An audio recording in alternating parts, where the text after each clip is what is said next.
Yeah.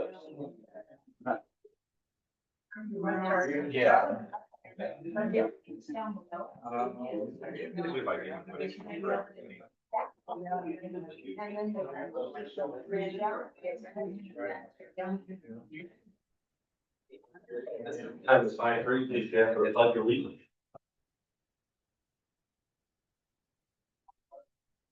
The pledge of allegiance to the flag of the United States of America and to the republic for which it stands, one nation, under God, indivisible, with liberty and justice for all. Thank you, everyone.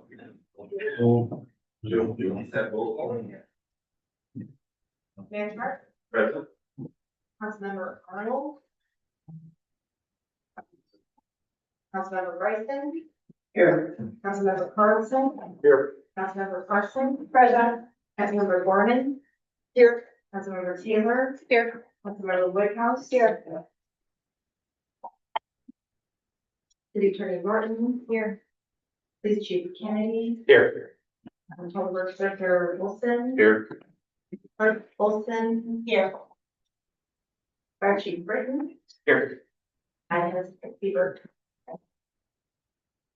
Council, I need approval to excuse Andrew, he's town handles. I make a motion to excuse Andrew Arnold from tonight's meeting. Second. All in favor? Okay. Thank you. All right, we go into the consent agenda, so we have a motion to approve the consent agenda. I have a small correction in the minutes. Regarding the meeting for the Creative District, director to be here, it's October 1st. If I misspoke by saying this, the next meeting, that was not correct. It's October 1st. And other than that, I'm happy to, yeah, I will. Yeah, so much to accept it. Is there a second? Second. Any discussion? All in favor? Aye. Thank you. All right, we want the mayor's message. All right, if you guys look in your packets here, we have, a layout of Mr. Valentine's for the budget night coming up soon. It'll be the dates that we're going to go over things. I did send you each an email too, which will lay everything out. The current budget, where it is now, where it's going to go in 2026. So we start thinking about things that we need to either replace, remove, or add. So if you have any comments or concerns with those things, email me back. What you want changed, it'll just be stated out there clearly what you put in there. Get that back, and I'll get that back over to Jeff. I'll look at your budget calendar here too as well for 2026 and 2026 budget calendar. So the September 8th, and each date is laid out here what we're going to be doing for the process with Jeff to get ready for our 2026 budget amendment. It's not. Okay. So if we can try to get that done this week, that would be great. Just check your dates and your calendars. And if we have to alter it, make sure that, the public hearing, yeah. Or reach out, call me, that's fine too. Can I ask you a question? Yeah. Is the document that you're speaking of, did that come in today, or is that part of the other pack? That's in effect now, yeah, but you should have this starting with you as well. Oh, yeah. Yeah, yeah. Thank you. All right, and then I have here too, the current Smokeheim campground, the revenue right now in the last 60 days exceeds $30,000. So that's great revenue for the city. And we're hoping to build on top of that and just keep going. We are going to be moving some of the sites away so we can put the outside hose bids in, make sure that half the access of the campground will be open year round too as well. And we're looking to put some type of heat source in the restrooms as well, because we do have a strong need that people want to come here in winter and stay monthly, which is great for the city.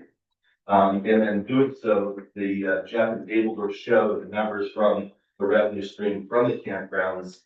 People are buying more, they are purchasing more things in Soap Lake, and they're staying, they're not leaving Soap Lake to go to a break to buy food or groceries or or go out to Del Red or the, had amazing pastries. So he's able to see that through the revenue. The commission cards, we're currently working on them still. I think Eli has one in his pocket. Just did a rough modeling, I'm gonna put the coloring and the offset, so he's gonna pass it down. You have to take a look at it front back, and when you're done, just go ahead and pass it back down to, the chief. So the current one, we don't have any commission cards for the police officers, so we're gonna make them in-house, we're gonna save a lot of money doing it.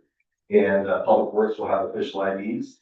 The city council will have official IDs showing that you are a council member. When you go to events or other cities, you'll get those data as well. We So also, please take a look at we that. also get discounts places. You heard my thought. Nice. I had to do it too. That's great. Let's see here, right next, on November 5th and 6th, there's a lead summit coming up. They have it every year, throughout Grant County, and they talk about different things that are going on. Last year was about PUD and all the power that's coming into the cities, and what's their benefit from it. If you would like to go to the lead summit, it's the 5th and 6th of November. Let me know, so I can RSVP for that for you. It'll be at the Grant County Fairgrounds. In the Grant County Association of Washington, or Grant County Association of Grant County, last year, November 3rd, the day before Halloween, we had an event that come down. We had at Del Red. We are hosting again this year. Every 3 months, every city in Grant County gets together and they deliberate certain things or issues that we're having. This one, I believe what we're doing is we're talking about is creating another form of government inside that organization, which will help benefit other cities.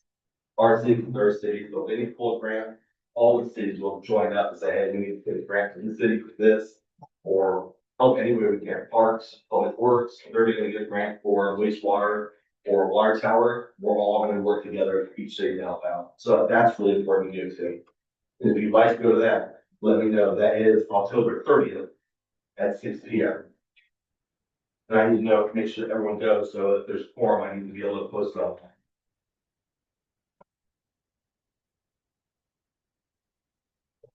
We do have some things that I'll send you guys an email here in the next couple of days. A couple of residents are selling their homes and they're trying to work on some type of ordinance that the city has that allows their home to be protected in the future, the event that it burns down. They want to be able to build the exact same home or structure that they have in a hurricane. In the future, a lot of banks are requiring, hey, to have something in writing for your ordinance. If the building does burn down, then. Exactly what we're talking about is legal non-conforming uses. Your code right now is pretty silent as far as if a building burns down, the right to rebuild it is not clearly defined in your code. The banks are requesting for these homes that would be considered non-conforming uses, if the zones they're in, to have documentation ensuring that that the home can be rebuilt. So your code doesn't have that. You do have a council approval process, but it's invoked after the event occurs, and so it's not something we can affirmatively represent the city can guarantee at this time. So one of the options is for the council to look at their code and revise their non-conforming use code provisions to automatically allow for rebuilding of a structure if it burns or some disaster happens. So Just something to think about. I'll bring that up to you guys through email and stuff like that. We talk to you. All right, that's all I have for the mayor's message right now. We can move on here to the report of city officers. We'll start with the fire chief. Good evening. We had a busy August, 70 calls for service, 24 fire incidents, 43 medical incidents, 4 traffic collisions. So yeah, it's been busy. So it's been a nice welcome for me, I guess. So on August 29th, we had a fantastic drill with the Salt Lake School District. We did a basically a roll-up drill with our crews utilizing the support of the sprinkler systems there on site. Had a great turnout from staff, as well as the school is very compliant with all fire codes. So a job well done. Get to meet everybody at the school district and, we look forward to, future, trainings with them and hopefully, with some, help with the police department, we get some, active shooter drills and in place. So just wanted to make everybody aware, Saturday, September 13th, coming up, Decades of Distinction Car Show. There's going to be some, extrication tools, on display, and we're going to, have some demonstrations at 10 a.m. and 6 p.m. We did get that, that was donated by the community, so we just kind of want to have the community out and kind of do a little, show and tell about, what the tools can do. So that's all I have. Thank you. Thank you. Director of Public Works. Got a few things here. As most of you know from Facebook, we had an incident where a young gentleman stole a telehandler from the high school and took it for a joyride.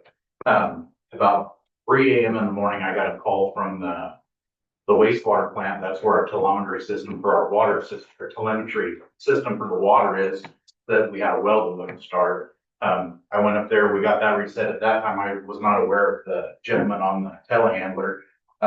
And then about 3:30, I think Brian and I both got a call from our lift station, and it said it was down. When we got down there, it had power, but it wouldn't start. And I think everybody understands that if that station's down, we have a limited amount of time until we have wastewater running into the lake. So, Brian got the basin septic on the horn, got them coming. I got an electrician on the line, got him on the way. In the meantime, we were able to get our truck, which is very limited size. We can move about 500 gallons at a time, but we got it running trips back and forth to try to keep us as much room as we could get. And we really tried to prepare for everything. I don't keep a lot of parts on stock for that because it's going to be replaced. And we do have kind of a built-in redundancy because there are 2 pumps there. Unfortunately, when the transformer fell, it sent a voltage surge that took out the relays. So it took out both of them. But we were able to contain it, into the well. We found a used relay, got it running temporarily till we could get new ones. We do have extra ones of those now. So no problems there. We did confirm that the generator would have worked, but the problem with that was we had power. We just lost part of the control system. With that being said, I have been in talks with G&O because our new stations are in the process of being designed. That what I would like to see is either a third pump in the station that is gas run, that is just you start it up and turn valves, because that stuff, we don't have to worry about electronics getting surged, or the possibility of having some plumbing in place where we can move up to the waste pump and we can plumb into it and move it around. We've got to do some research on the size of the pumps if it's a feasible deal, but then we wouldn't be reliant on basin septic getting here, because if basin septic could not get here, it would be inevitable that there's no way we could keep up with the truck that we have. So that's just something that we're going to look at. That would be kind of a nuclear option, a plan B, that we're going to check and see if we can get built into the 2 new lift stations that are going in. Moving on, I know the weeds are bad. We got off to a rough start this spring. At the time we should have been spraying, we had 2 guys, only one of them had a spray license. And on top of that, we're pretty sure we were trying to use up the spray that was in the shed. And we're pretty sure that it was either cooked, was cold, or past its born date. And then on top of that, most of the pre-emergence is what we would have used to try to keep the weeds from coming up. Most of it needs to be water activated. Well, it doesn't rain here that much. So, we're vastly changing the plans for next year. We've got 3 guys on staff right now that have spray licenses.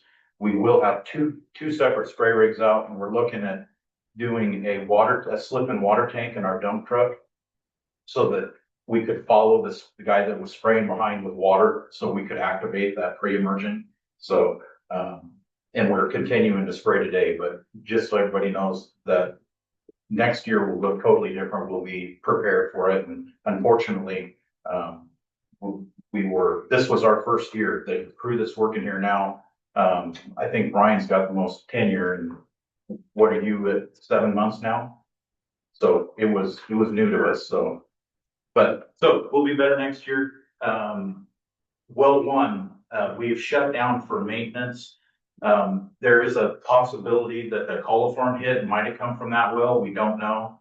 That from what I understand, the well's kind of a mystery. It was put in the 40s. It's 500 feet deep. It's got a very small casing. We're going to do some exploratory surgery on it. I'm getting some estimates to have a pump company come out and pull the pump. We're going to run a camera down the casing and see what the condition of the casing is. Just as a precautionary deal, pump 3 is 1,000 feet deep and it moves 1,000 gallons a minute. So it has plenty capacity to keep us in good shape. So just want everybody to know what was going on with that. And then with the massive storm that we had, I know there's complaints and concerns over our stormwater.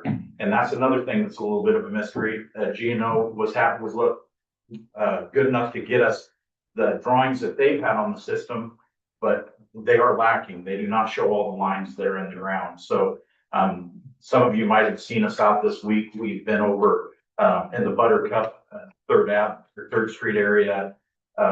We are trying to map the system as best as we can so we know what's going on. That was a very big problem, probably the largest one in the city. So we were addressing it first. So this is Buttercup and 3rd Ave, and this is in a hole. So all the water comes from here. There are some intersections like this that do have storm drains. These are hooked together, but they don't go anywhere. So there's 3 dry wells, and when the dry wells fill up, the water just goes down the gutter. So we've cleaned these out, but you've got limited capacity on it. They're on a couple of other streets. I think 5th and Canna and 5th and Buttercup are the same deal. Those lines don't go anywhere. So this line here is taking the brunt of all the water from that whole neighborhood. We got over there, we cleaned out all of these lines, all these vaults. There is a manhole here. The line from there runs down to another vault and then sideways over to 3rd Ave and then down. We believe we hit a blockage, a small blockage here and a large blockage here. The guys pulled a really nice sized rope ball out of here. So this line is completely clean. So we're hoping it is a 10-inch line. So at this point on the next storm, if it starts backing up, that line just doesn't have enough capacity.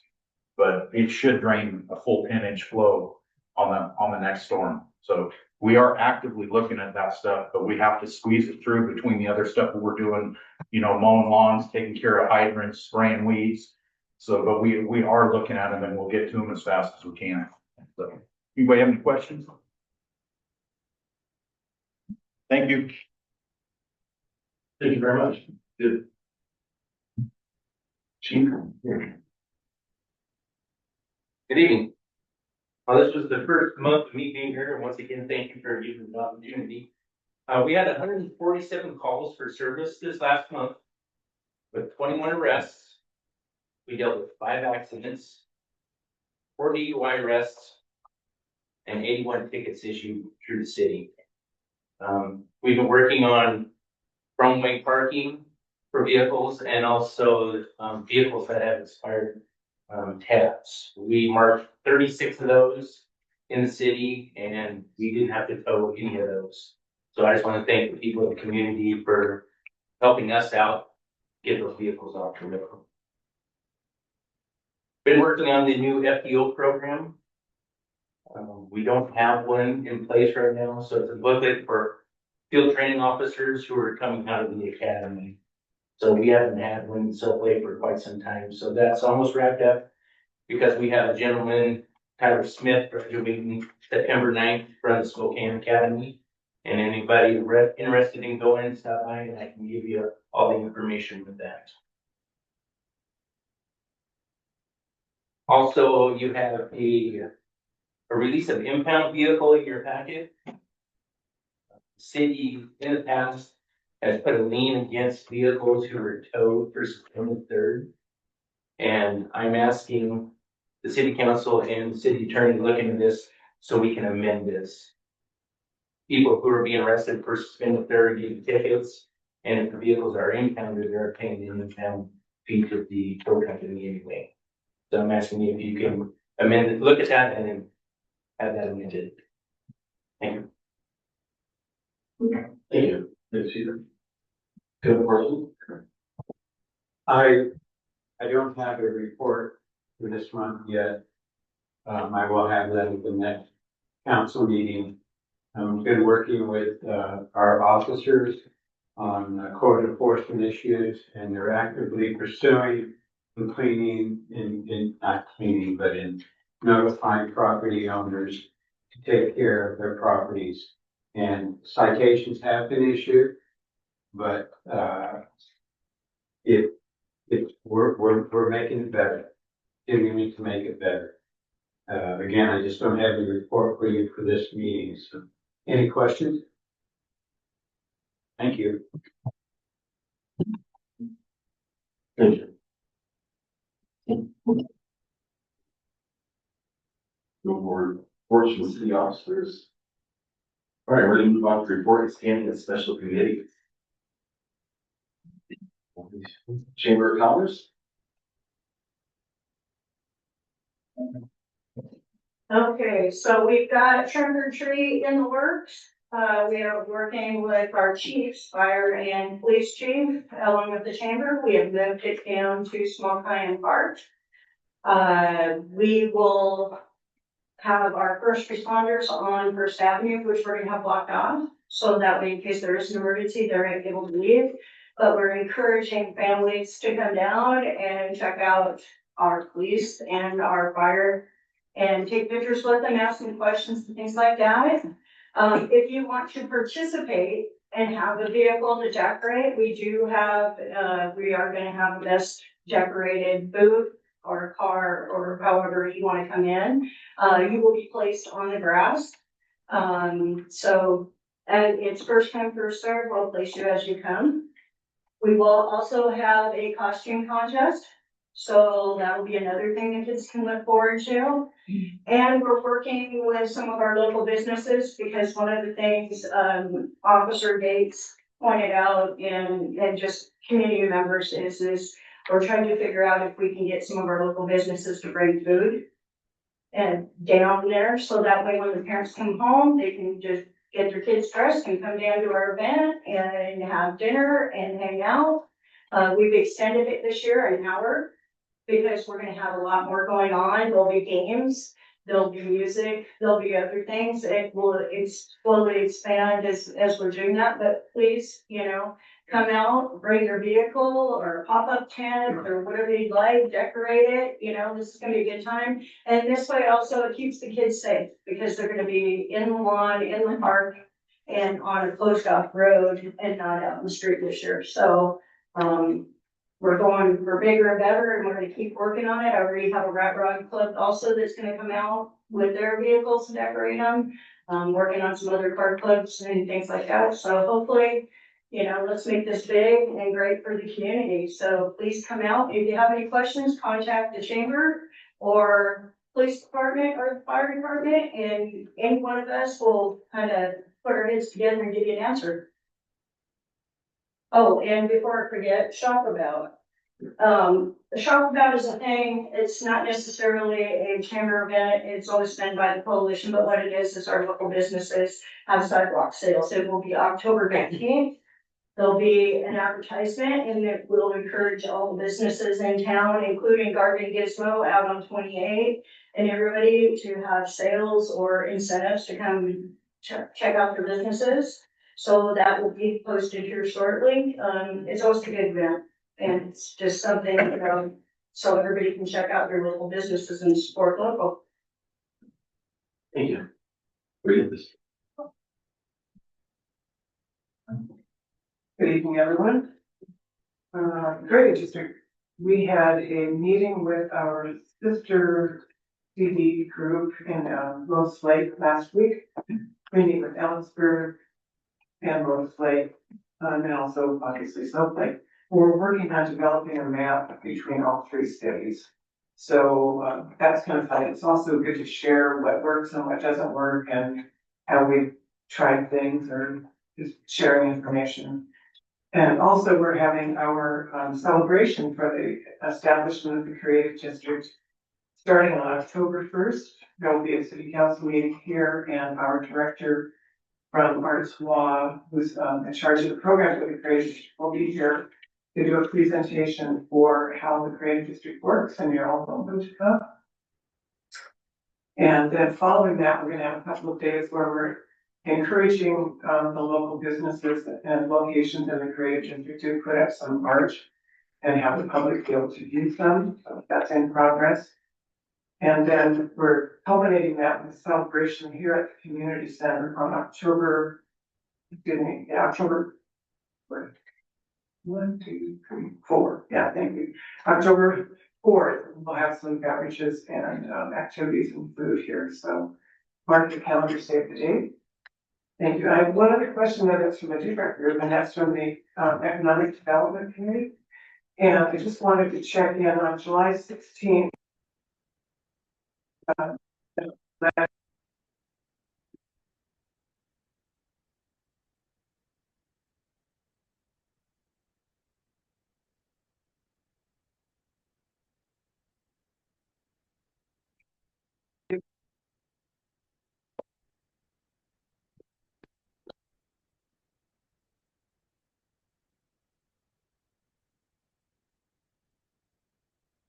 The first thing I want to say is the Lake Liaison Committee meets this Friday.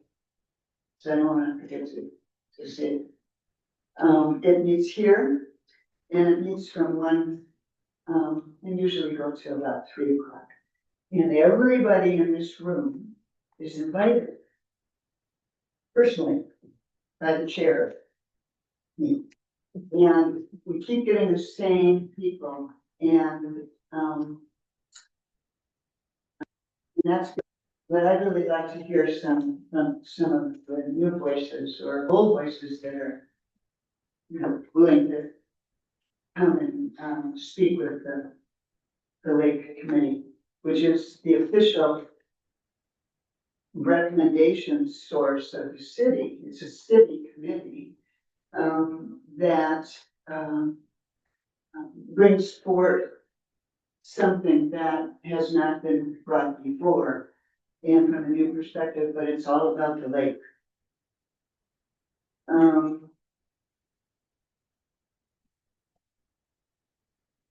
So I want to stress again that the community members are welcome and that's how we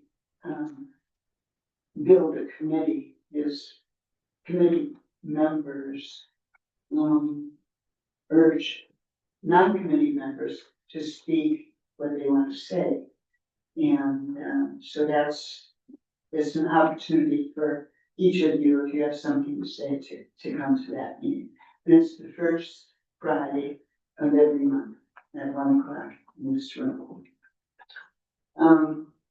This particular agenda on Friday is a very interesting one because the agenda will include, and this is not the whole agenda, but it will include a discussion of expanding the data that the city receives annually from the Quincy Columbia Basin Irrigation District. This is mandated by, I think it was the Senate.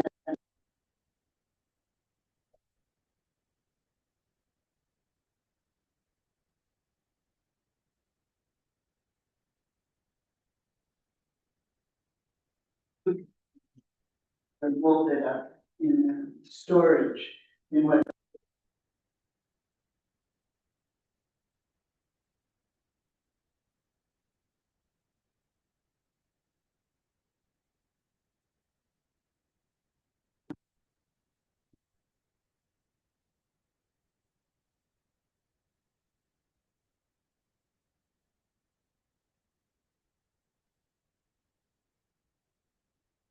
historic data in my discussion with the, director of that program, was that, oh, I see things here that perhaps we can, send to you. So we're working on that, and that's gonna be talked about in more detail on Friday, 1 o'clock, for the lake committee.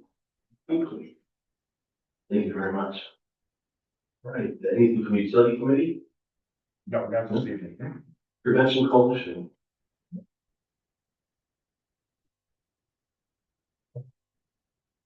Good evening, everyone. Here today on behalf of our Prevention Coalition to highlight the need for our community to come together to address the opioid crisis. The numbers are pretty heartbreaking. In 2024, Washington State reported 2,469 fatal opioid overdoses, and over 17,000 suspected overdoses required the emergency medical services to respond.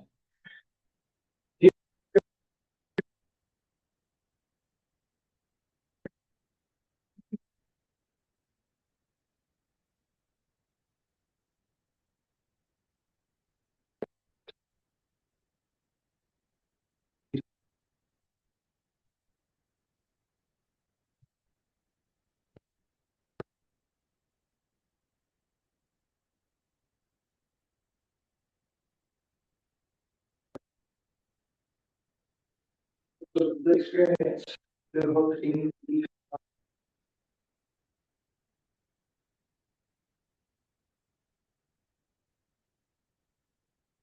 CDH, Columbia Basin Hospital, also Renew, Behavioral Health and Wellness, and people with lived experience in our community to hold a conversation. Washington State University is donating $5,000 to the community to put this on. They're very serious about this.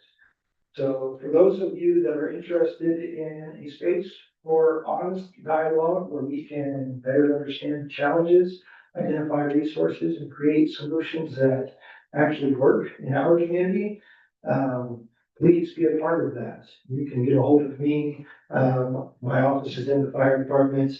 There Monday through Thursday usually, and if I'm not there, somebody there will know exactly how to get a hold of me.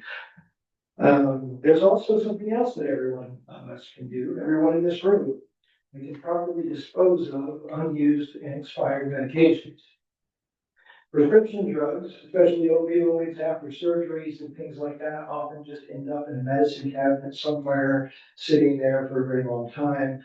And they're often what causes the initial addiction to opioids that tends to escalate. So last year, the DEA collected 630,000 pounds of unused or expired medications on the National Take Back Day in October alone, just that one day.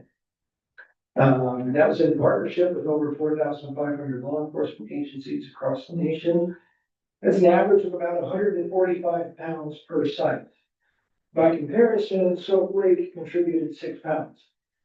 So I feel like we could do better than that. So this year's Take Back Day is going to be October 25th, 2025. We'll be inviting law enforcement and fire departments to assist in monitoring that. It's required by the DEA to have law enforcement available for that, where people from the community can come and drop off, no questions asked, just goes right in the trash can, right to an incinerator. So come take your expired or unused medications on October 25th, 2025. Thank you. And that, like, it does actually have holding containers and stuff like that. Yes. Within the city hall, so if you do have medication, stuff like that, after that point, you stay for your event, but after that point, the city does have it at city hall. So feel free to come in and drop off that as well. And the police department. Close the report and standing official committees. We're going to move on to public comment. Please keep public comment 3 minutes per person for matters of agenda. House 40. Please, if you'd like to make public comment, please stand up to the podium. State your name and address. Bird Network, 33 North Dogwood. I'm really glad to see that the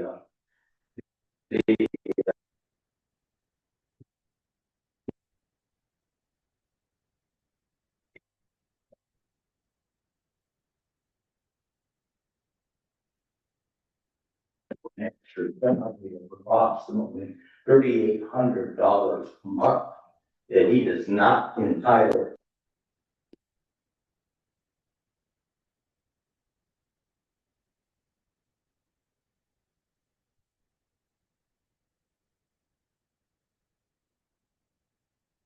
Being in that position, you certainly cannot, if you're the mayor, hire yourself for another $3,800 a month and comply with that basic principle. Is a huge conflict of interest. How did the mayor become city administrator in the first place?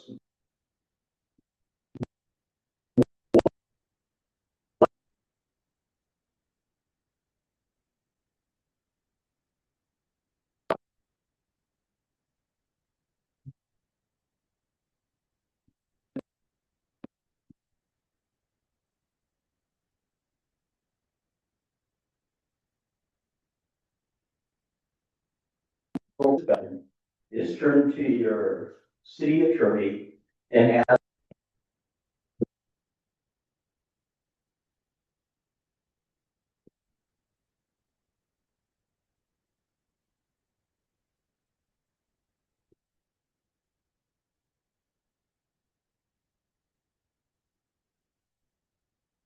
And would be to discontinue it right away. I mean, you should not be receiving that salary. You should not be in that position. So I trust. I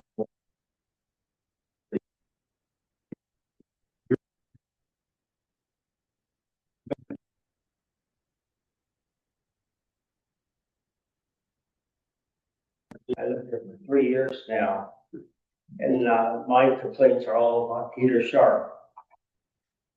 I wrote a list to them.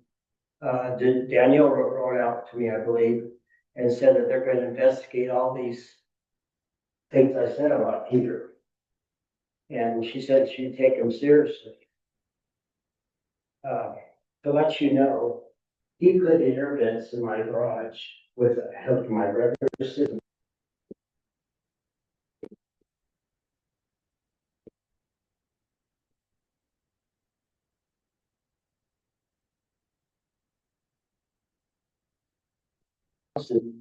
And the smoke was coming in my house. And he's being inspecting stuff, I was told. It never worked anyways what he did, but it sure sucks smoke in my house when it rises.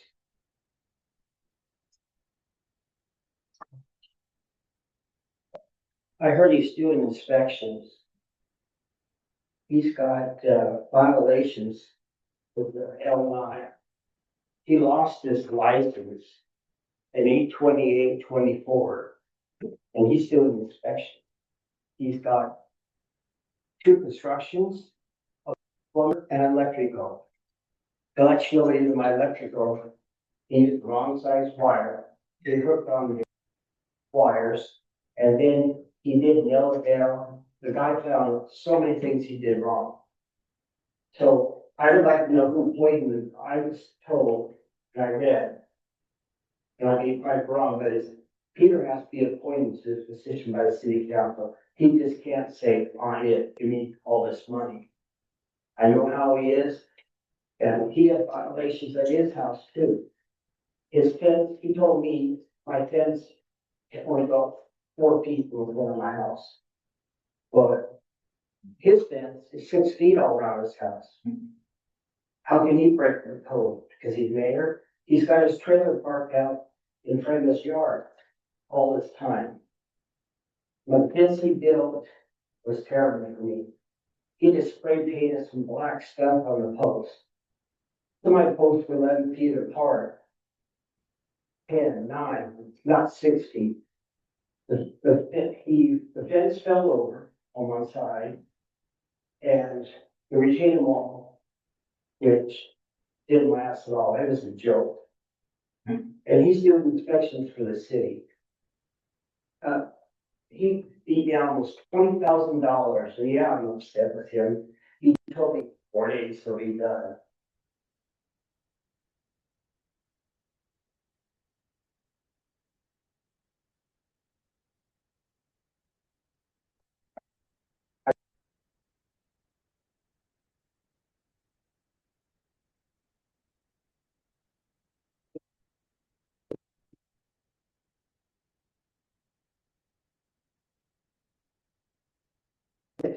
He did a terrible job. The paint came off. When he sprayed the fence, he got paint all over my neighbor's house. And on my side of the house, after they told me that, my neighbors, he got paint all over my house too. And he's doing inspections. I think the city should council to see what they can do to stop Peter. Because he's not a good mayor. I don't like him at all. Because anybody that still takes $20,000 out of my pocket and says, screw you. And I know other people too in the community that Peter has taken money from and got the same results. And we're trusting him as mayor. Excuse me. Thank you for this. Thank you.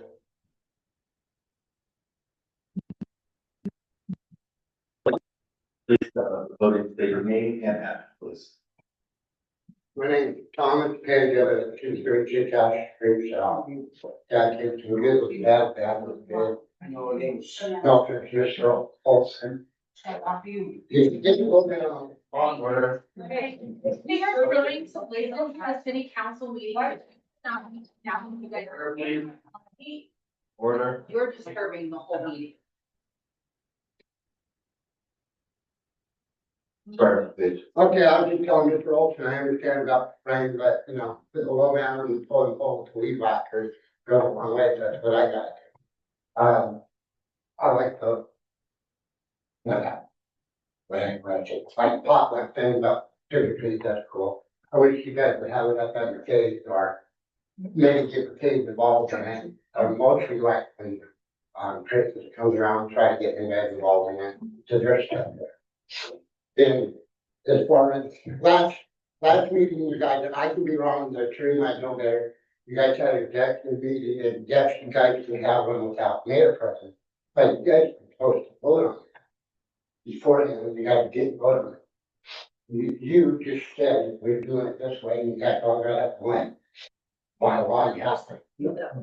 Either way, by law, I'm looking at you to do it when that case. You did right, that's what we're at.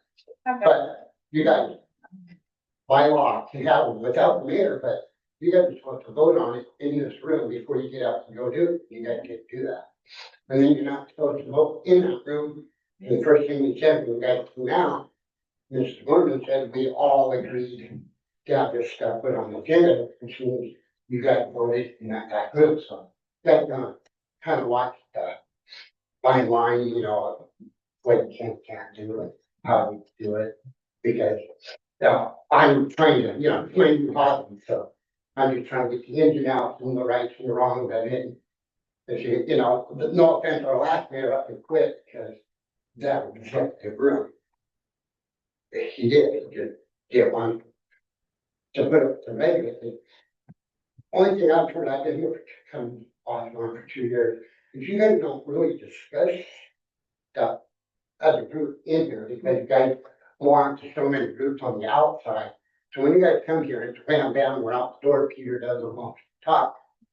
And, you know, now it's the only opportunity I got to listen to what you guys are thinking, where your guys' goals are, where you guys want to see the city go. And I don't see that actually being taken. You guys got a problem. Peter, you're looking at the table bullshit here. And he knows I kind of told him many times, it's bullshit. As far as him being an administrator, he technically interim administrator, it is in the code. By law, the council supposed to vote on it, but at some time in the past, our council put it in our code that they don't have to vote on it. So automatically, when they're trying to get the administrator. So only thing they can do is take money. Otherwise, he did it. That's just the way the law works, period. And by law, you have to figure out if you want to administer it or not, because by law, you don't have to help. I don't like the idea either, you know, Judge. Thank you. Thank you, Tom. All right, would anyone else like to make a public comment? Please step up to the podium. Yeah. All right, time is 6:15. We're gonna close public comment. We're gonna move on to old business. Right here is A, Public Works Director, job description.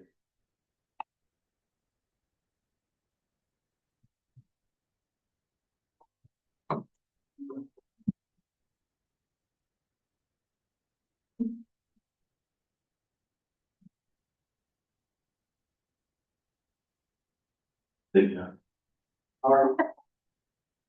Two growing. Good job.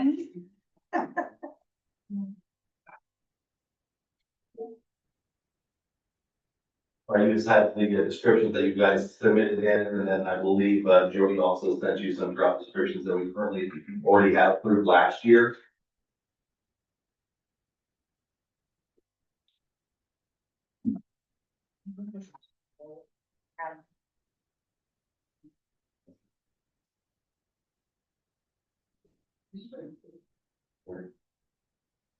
Director, is there a motion on the floor to accept the title for Public Works Director?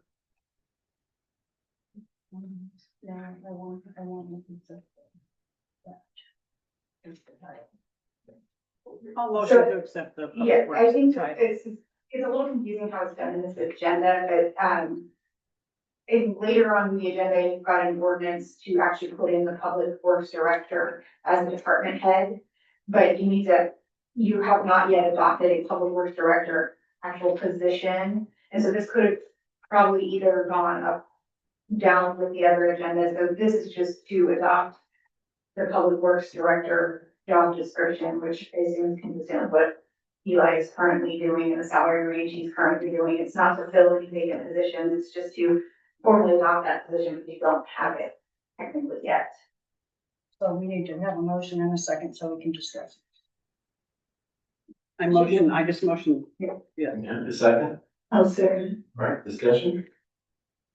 Okay, the discussion is, so what we're wanting is the original one that I submitted the last time didn't have a salary range in there and didn't have a couple other things. So this was resubmitted with the salary range for a public works director. So we're